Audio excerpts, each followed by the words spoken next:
won the Republican primary in Mississippi, but they have a rule there that you have to get over 50% of the vote. So the Washington establishment and the U.S. Chamber of Crony Capitalism and every lobbyist you can think of is pouring an enormous amount of money in the campaign in Mississippi on behalf of Thad Cochran, so he can run commercials day in and day out, lying about his record and lying about Chris McDaniel. Chris McDaniel, on the other hand, is raising money the old-fashioned way with small contributions from the grassroots and people like you. And he is a constitutional conservative. He wants to try and reverse course. Thad Cochran is a liberal Republican who not only goes along with the Republican leadership, but he goes along with the Democrat leadership most of the time. Chris McDaniel, how are you, sir? Hi, Mark. Thanks for having me. It's always an honor.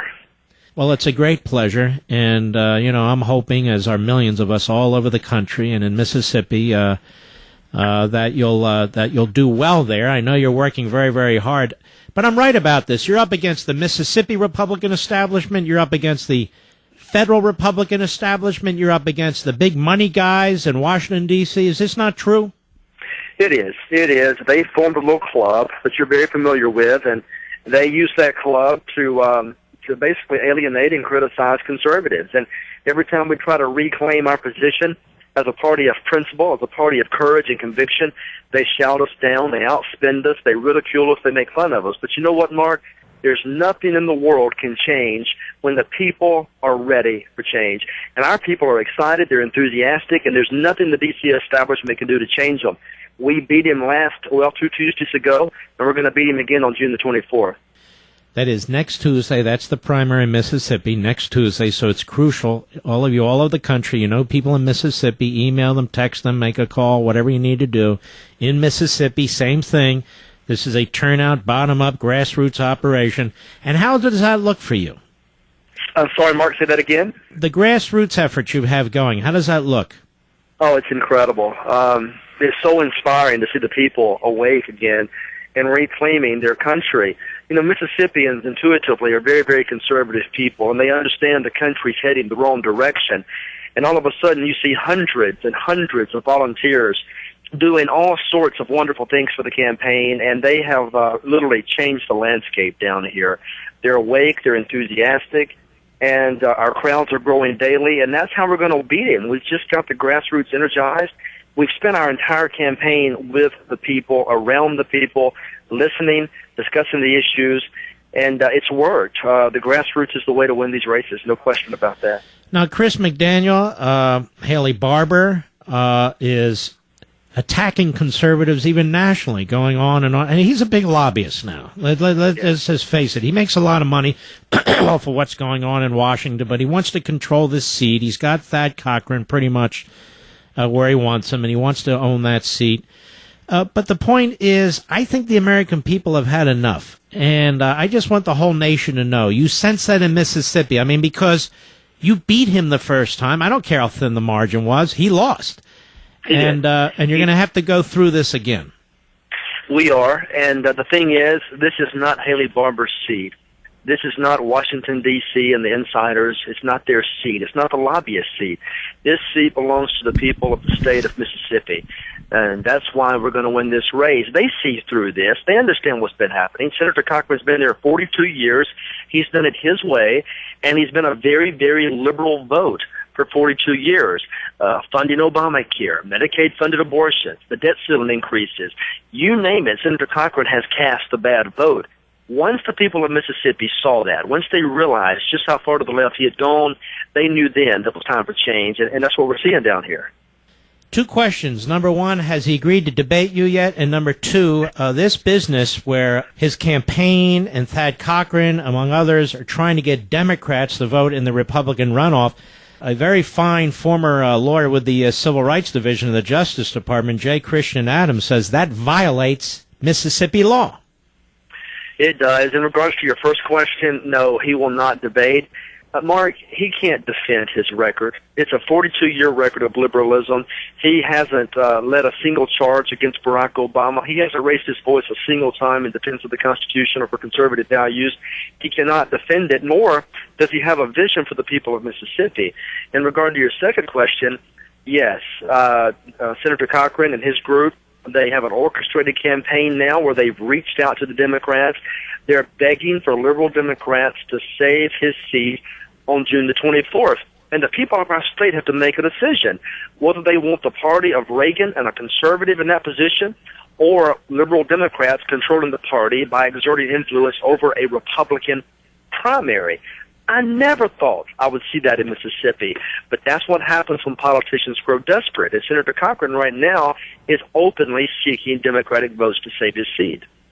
Which violates Mississippi law, but there's apparently really no way to enforce it because you can't read people's minds. Well, circumstantially, there may be ways. You know, there's 1,000 different ways lawyers can prove intent, naturally, and it is a violation of the statute. What the statute basically says is that if you vote in a primary, you have to have the intention to support that candidate in the general. And what was interesting, one of the guys they interviewed the other day, one of the operatives for the Democratic Party that the Cochran Super PAC hired, he said on the paper, he said, look, I'm going to work for Cochran now, but I'm going to be against him in the general. That is direct evidence of a violation of the statute. Mm-hmm. And so there are ways to prove it. It's just a matter of pushing the message out there. Right now, it's really simple for us.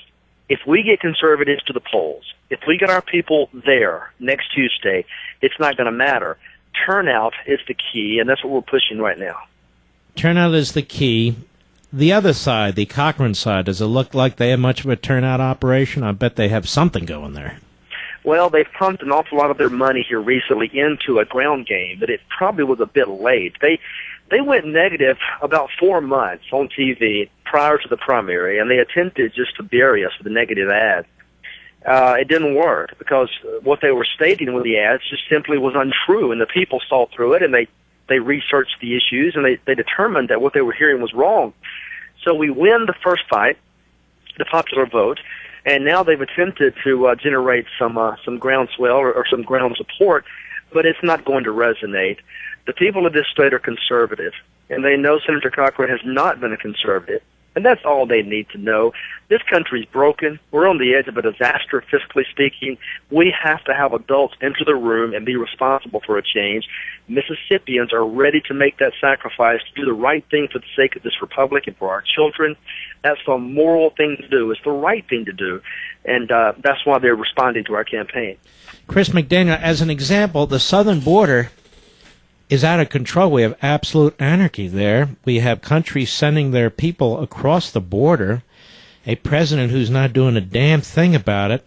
Is Thad Cochran leading the fight to get something done and get some maybe National Guardsmen, something down there to secure that border? Well, no one in this state can name a single fight he's ever led, unless it was a fight to spend more money. But to answer your question, no, absolutely not. I have signed a pledge that I will never support amnesty.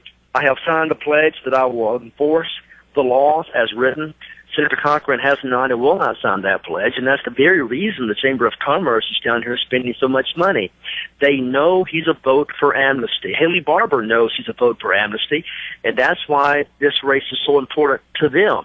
I am not going to support their amnesty programs. I'm not going to support their lawlessness. It's just not going to happen, and that's one reason they're fighting us.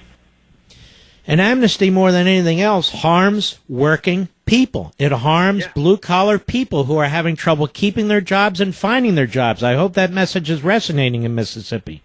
Well, I think so. Mississippians need jobs. In our state, we've suffered from an opportunity crisis for a long time. We need better jobs. We need a better environment so jobs can flourish. Right now, the state of Alabama, which is right next to us naturally, their unemployment rate is 2 points lower than ours. And the only distinction is they've got Jeff Sessions as a senator and we've got Thad Cochran. We need to create the right environment for economic growth. You can't do that with amnesty and proposals where we basically ignore the rule of law. Now's the time to enforce the laws and to make sure that Americans and American jobs are protected. In many ways, Thad Cochran has ceased being a Mississippian, hasn't he? He's really a Washingtonian. I think that's a fair assessment. He's very seldom home. I've got people my age and older that have never physically laid eyes on him in Mississippi, and he has insulated himself with the Washington establishment, surrounded himself with that power, basically that political aristocracy they've created up there for themselves. and it's time that he come home. These guys in Washington, these men and women, they work for us, and they forget that when they're elected.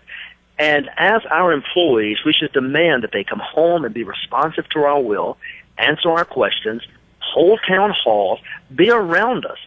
Senator Cochran hasn't done that, and that's one of the reasons people are so upset.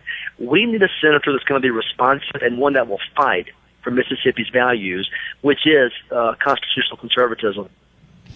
42 years, I've come to the conclusion, is enough for anybody in Washington, but it's certainly enough for somebody who doesn't really take a stand that is even articulated in a way that we can understand. The man votes. He doesn't explain himself. The man has contributed to the problems we have in this country, and yet he says, send me back. I mean, enough is enough.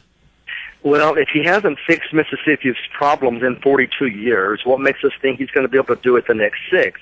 He's had 42 years. Well, and let me say this. If he won't debate you, how the hell is he going to debate Barack Obama and his policies?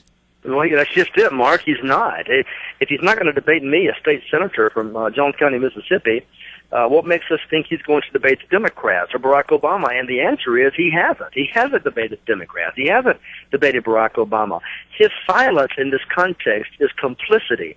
The conservative movement cannot afford silence from the most conservative state in the republic. Mississippi should be leading these charges, not reacting to people leading the charges.